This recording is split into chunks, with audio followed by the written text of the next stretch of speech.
Bismillahirrahmanirrahim. Assalamualaikum warahmatullahi wabarakatuh.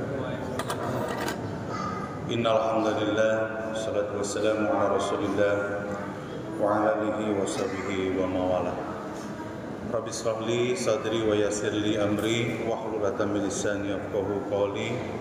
Rabbi zidna ilman warzuqna fahman.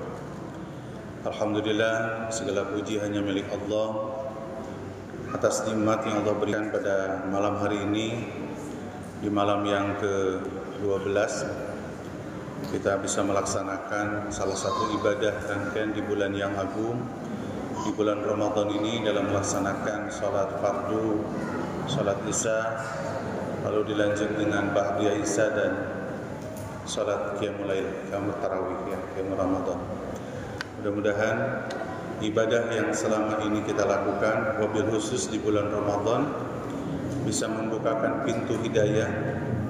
Dan bonusnya daripada yang berhasil mulai Ramadan itu adalah mereka mendapatkan ampunan dari Allah Subhanahu wa taala. Rasulullah dalam hadisnya itu, barang siapa yang mendirikan di bulan Ramadan, barang siapa yang berpuasa di bulan Ramadan, imanan wa ihtisaban, ghufrillahu ma taqaddama min dami. Adalah bonusnya adalah kita diberikan ampunan dari Allah Subhanahu wa taala. Hadirin, perlu dicatat bahwa nikmat terbesar yang Allah berikan kepada seorang hamba itu adalah ketika kita diberikan ampunan oleh Allah Subhanahu wa taala. Ini adalah rizki yang paling terbesar. Oleh karena itu, di bulan Ramadan ini jangan sampai kita lupa bahwa bulan Ramadan tazkiyatun nafsi, membersihkan diri kita dari berbagai dosa. Maka perbanyaklah kita dengan membaca istighfar, memohon ampun, bersegera. Karena daripada ciri orang yang bertakwa itu adalah mereka bersegera dalam ampunan Allah Subhanahu wa taala. Zikir mutlak yang harus kita ucapkan di setiap hari, setiap saat kita melaksanakan, kita membacakan istighfar kepada Allah Subhanahu wa taala. Baik hadirin yang berbahagia, pada kesempatan hari ini ada sebuah pesan dari Allah Subhanahu wa taala kepada kita semua di bulan Ramadan ini dalam surat Al-Ma'arij ya. Dalam surat Al-Ma'arij ini Allah menyampaikan salah satu sifat manusia itu adalah selalu keluh kesah. Jadi manusia itu memang sifatnya keluh kesah aja, mengeluh. Maka ini adalah sebetulnya ketika seseorang mengeluh, keluh kesah, itu adalah bagian daripada siksaan di dunia ini. Karena orang bahagia itu sebetulnya mereka yang memiliki sifat yang namanya mutmainah, tenang. Jiwa yang tenang, dia menghadapi segala permasalahan di dunia dengan ketenangan. Allah sampaikan dalam Al-Quran itu begini, innal insana khuliqa halu'a. Sesungguhnya manusia itu diciptakan memang keluh kesah. Manusia itu memang begitu. Sampai dalam ayat selanjutnya Allah menyampaikan, idza masau syarru jazua. Apabila diberikan kekurangan, mereka putus asa.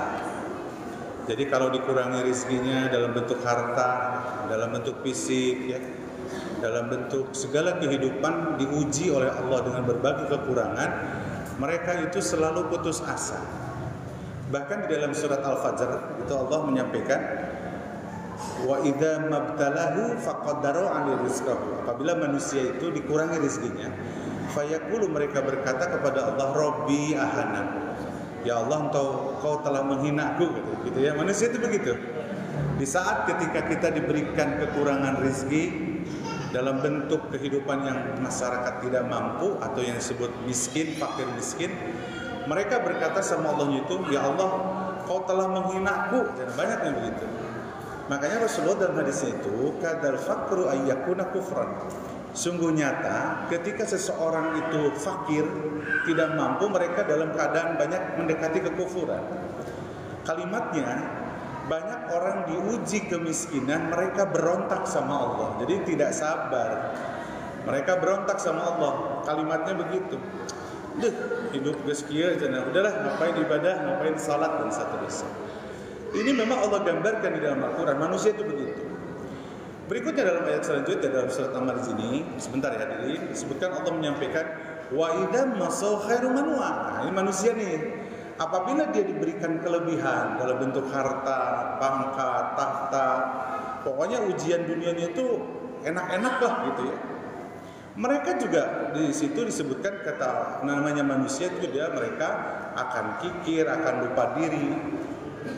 Bahkan sampai di dalam surat Al-Fajr itu fa'ammal insanu idza mabtalahu fa'akramahu wa na'amahu fayaqulu rabbi akraman. Jadi orang-orang kaya, orang punya jabatan, pokoknya dunianya diberikan sama Allah, mereka berkata sama Allah, ya Allah engkau telah memuliakanku. Itu salah hadirin. Manusia itu begitu. Ukuran kemuliaan sekarang ini dan dulu zaman Rasulullah sampai sekarang, dari zaman Nabi Adam sampai sekarang, ketika seseorang merasa dimuliakan sama Allah, padahal itu semuanya adalah ujian dari Allah Subhanahu wa taala supaya kita bisa lulus dari ujian itu. Kaya, miskin, sederhana, pokoknya kehidupan di dunia ini semuanya adalah menjadi ujian kita. Maka salah satu tarbiyahnya kita pendidikan di dalam satu bulan dalam tahun Hijriah itu adalah bulan Ramadan ini. Ramadan adalah salah satu bulan untuk mendidik kita untuk menjadi orang-orang yang bersyukur, orang-orang yang bersabar. Segala nikmat yang Allah berikan kepada kita kembalikan dalam bentuk ibadah-ibadah kita. Marilah pada kesempatan ini mengajak pada diri saya pribadi untuk kita semua, marilah kita sukseskan Ramadan ini menjadi pribadi-pribadi yang ridho atas takdir yang Allah berikan hari ini. Jadi kita itu harus modalnya ridho. Makanya kalimat yang dibangunnya, bahagia akan hadir pada seorang hamba apabila dia ridho menerima takdir yang Allah berikan hari ini. Ini orang-orang yang menerima itu pasti bahagia. Makanya ada satu pintu surganya Allah yang akan diberikan kepada orang yang selalu berserah diri kepada Allah. Pintu apa? Yang disebut pintu Al-Ayam. Al-Ayam ini satu pintu di mana orangnya itu bertawakal terus berserah diri kepada Allah Subhanahu wa taala.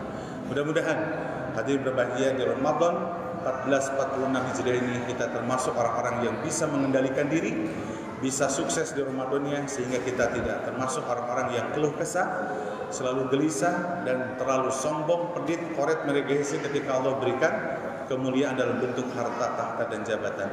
Demikian bisa disampaikan, mudah-mudahan bermanfaat. Semoga kita diberikan hidayah oleh Allah Subhanahu wa taala. Amin ya rabbal alamin. Aku lu qouli hadza wa astaghfirullahi wa lakum. Wassalamualaikum warahmatullahi wabarakatuh. Allah